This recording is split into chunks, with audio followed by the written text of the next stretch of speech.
இல்ல நாணவ போக்கும் அராஜக போக்கு தான் வந்து பாத்தீங்கன்னா ஆல்வேஸ் திமுகவுக்கு வந்து சரிவு. சான்ஸ் கூட நீங்க கொடுத்து பாத்துறாதீங்கிறத வந்து அவங்களே ஆணித்தரமா அடிச்சு பேசுறாங்க. இன்னைக்கு சட்டசபையில நம்ம பார்க்கும்போது கூட வந்து பாத்தீங்கன்னா மின்துறையை பத்தி பேசும்போது பாத்தீங்கன்னா செந்தில் பாலாஜி எந்திரிச்சு பேசுறாரு. நீங்க அமைச்சரா ஒரு அமைச்சரா யாருங்க அமைச்சரு? அவராக 40 நாட்கள் தேடி பார்த்து ஏமாற்றம் அடைந்தார். நான் 40 நிமிடத்திலேயே ஏமாற்றம் அடைந்து விட்டேன். இதை சொல்ல வேண்டும் என்று சொன்னால் ஒரு நகைச்சுவை காட்சியில் சொல்வதை போல அதுல ஒண்ணுமே இல்ல, கீழே போட்டுருங்க. You name the media, I will tell the party name. புரிஞ்சுக்கலாம். அதனாலதான் சொல்லுவாங்க உனக்கு என்னத்துக்கு கொடுக்கணும் பிரஸ் மீட், அதெல்லாம் கொடுக்கணும்னு அவசியமே கிடையாது. கிரேட்டஸ்ட் ஆஃப் ஆல் டைம்ங்கிறது வந்து நடிகர் மட்டும் கிடையாது, ஓகேங்களா? அவர் சிஎம் ஆகவும் கிரேட்டஸ்ட் ஆஃப் ஆல் டைம் தான் அவர்.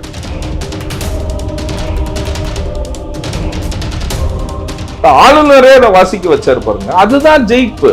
முன்னொன்னு பாருங்க, ஆளுநர் வந்து எல்லாருமே பேசி பாராட்டிட்டு போறாரு. How we can get the things done. அதுக்கு வெளியில வந்து கேக்குறாங்க, எதுக்கு நீங்க வந்து தேசிய கீதத்தை 2 வாட்டி பேசுன? அப்ப நீ பாஸ்போர்ட்னா எடுத்து வச்சுற, இங்க கொள்ளையடிச்ச காசுனா நீ ஃபுல்லா போய் ஃபாரின்ல தான் வச்சிருக்க, அதுக்கப்புறம் எதையுமே அனுபவிக்க முடியாம போயிடும்.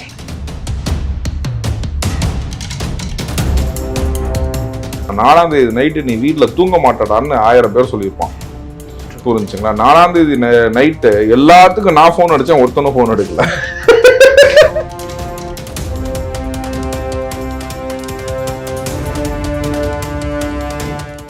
கேள்வி கேட்கறாங்க, கேள்வி கேட்டு ஒண்ணு வெளிநடப்பு பண்ணிடுறாங்க, இல்ல கூச்சல் போடுறாங்க, அவங்களை பதில் சொல்லவே விட மாட்டாங்க. இது திமுகவினர் இப்ப பண்ணல, இதுக்கு முன்னாடி இருந்தே பல வருடங்களா நம்ம அதை பார்த்துட்டு தான் இருக்கோம். அந்த ஆணவ போக்கு, அந்த அராஜக போக்கு இன்னுமே வந்து அவங்க தோத்ததுக்கு பிறகும் கூட அப்படியே இருக்காங்களே சார்? இல்ல, ஆணவ போக்கும் அராஜக போக்கு தான் வந்து பாத்தீங்கன்னா ஆல்வேஸ் திமுகவுக்கு வந்து சரிவு. புரிஞ்சுங்களா? அந்த சரிவை வந்து பாத்தீங்கன்னா இப்ப மக்கள் எல்லாரும் பாக்குறாங்க. புரிஞ்சுங்களா? நெக்ஸ்ட் ஒரு சான்ஸ் கூட கிடைக்க, எங்களுக்கு ஒரு சான்ஸ் கூட நீங்க கொடுத்து பாத்துறாதீங்கிறத வந்து அவங்களே ஆணித்தரமா அடிச்சு பேசுறாங்க. இன்னைக்கு சட்டசபையில நம்ம பார்க்கும்போது கூட வந்து பாத்தீங்கன்னா மின்துறையை பத்தி பேசும்போது பாத்தீங்கன்னா செந்தில் பாலாஜி எந்திரிச்சு பேசுறாரு, ஓகேங்களா? அதுக்குதான் வந்து பாத்தீங்கன்னா அமைச்சர் செந்தில் நிர்மல்குமார் வந்து எந்திரிச்சு கேட்டாரு, நீங்க அமைச்சரா ஒரு அமைச்சரா யாருங்க அமைச்சரு? ஏற்கனவே வந்து பாத்தீங்கன்னா உங்க மேல குற்ற வழக்கு இருக்கு, சிபிஐ வழக்கு இருக்கு, 12.5 லட்சம் ரூபாய்க்கு நீங்க வந்து டிரான்ஸ்ஃபார்மர் வாங்கினீங்க, நீங்க வாங்கின அத்தனை ஊழலற்ற அரசுனாலதான் உங்களுக்கு வந்து சிபிஐ சார்ஜ் ஷீட் இருக்கு அப்படின்னு அது அவை குறிப்புல இருந்து இந்த சபாநாயகர் நீக்கிறேன் அப்படின்னு சொல்லி சொன்னாரு. இருந்தாலும் அதான உண்மை, புரிஞ்சுங்களா? அப்படிங்கும் போது அதுக்கப்புறம் தான் வந்து பாத்தீங்கன்னா இந்த இவி மினிஸ்டர் ஸ்டாம்பேடு அவரே பேசுறாரு, புரிஞ்சுங்களா? ஸோ டாஸ்மாக், இந்த மாதிரி டாஸ்மாக், இபி, இங்க நடந்த அனைத்து ஊழலுக்கும் வந்து பாத்தீங்கன்னா மெயின் கார்டல் வந்து பாத்தீங்கன்னா நான் செந்தில் பாலாஜி தான் சொல்லுவேன். 2 நாளைக்கு முன்னாடி வந்து அவர் வீட்டுக்கு வந்து ரைடு வந்துச்சு அப்படின்னாங்க.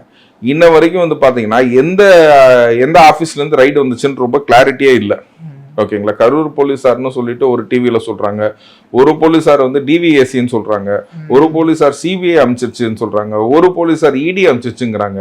இன்னைக்கு 75% of our regional media has been in the hands of DMK, ஓகேங்களா? கிட்டத்தட்ட வந்து பாத்தீங்கன்னா 25% பாத்தீங்கன்னா ஏடிஎம்கே கையில இருக்கு, புரிஞ்சுக்கலாம். 1-2 மீடியா தான் ஏதோ ஒண்ணு இருக்கிறாங்க. இந்த 1-2 பேர்த்த நான் தனியா கூப்பிட்டு நான் பேசிக்குவேன், புரிஞ்சுங்களா? இந்த அளவுக்கு தான் மீடியா இருக்குது. நீங்க இல்லன்னு சொல்லி நீங்க சொல்லுங்க.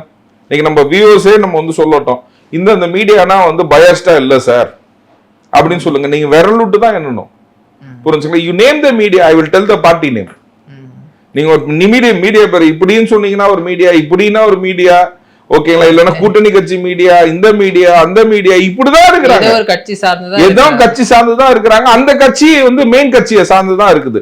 இன்னைக்கு தாவேக்காக்குன்னு மீடியாவே கிடையாது, டு பி ஃப்ராங்க். நம்ம யூடியூப் வழியா தான் நம்ம மெயினா பேசிட்டு இருக்கோம். இன்ஃபேக்ட் பாத்தீங்கன்னா அதனாலதான் பாத்தீங்கன்னா தாவேக்கா வந்து நிறைய மெயின் ஸ்ட்ரீம் மீடியால வந்து கலந்துக்கிறதே இல்லை. ஏன்னா எல்லாருமே பயஸ்டா இருக்கிறாங்க, புரிஞ்சுங்களா? இப்ப விவாத மேடை அதெல்லாம் நீங்க பாத்தீங்கன்னா தாவேக்கா ஏன் கலந்துக்க மாட்டேது, அடிக்கடி கலந்துக்க மாட்டேதுன்னு பாத்தீங்கன்னா பயஸ்டா இருக்கிறாங்க. அதுக்கப்புறம் இல்ல சார் கெஸ்ட்னா நாங்க ப்ராப்பரான கெஸ்ட், டீசென்டான கெஸ்ட் போட்டோம் அப்படின்னா தான் தாவேக்கா சைட்ல இருந்து போறாங்க, புரிஞ்சுங்களா? ஏன்னா இந்த மீடியாஸ்னா பயஸ்ட்.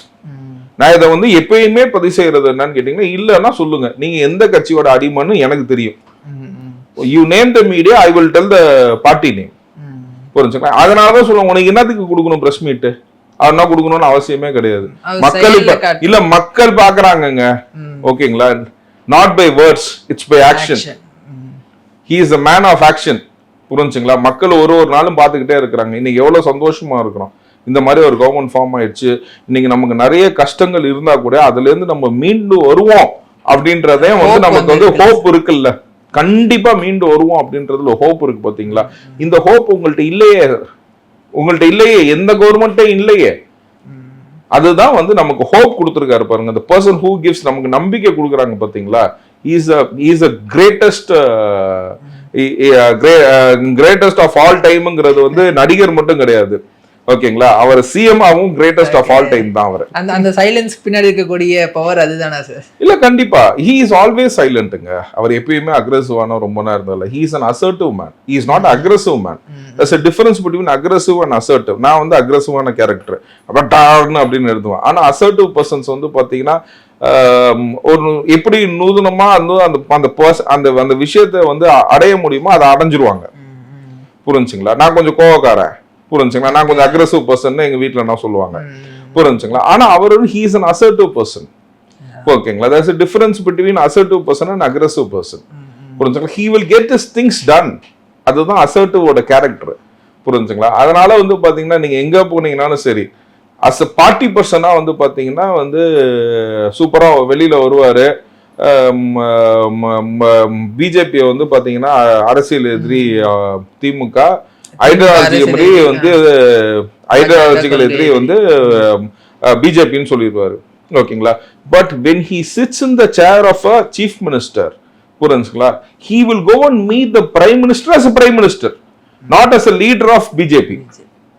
புரிஞ்சுங்களா? பிரைம் மினிஸ்டர் இப்ப சீஃப் மினிஸ்டரா இருந்தாருன்னா அவரு முதல் நாள்ல என்ன சொன்னாரு, ஓகேங்களா, நமக்கு ஓட்டு போட்டவங்க ஓட்டு போடாதவங்க எல்லாத்துக்கும் நான் தான் வந்து சீஃப் மினிஸ்டர் அப்படிங்கும் போது எல்லாத்தையும் அரவணைச்சு கொண்டு போவேன்.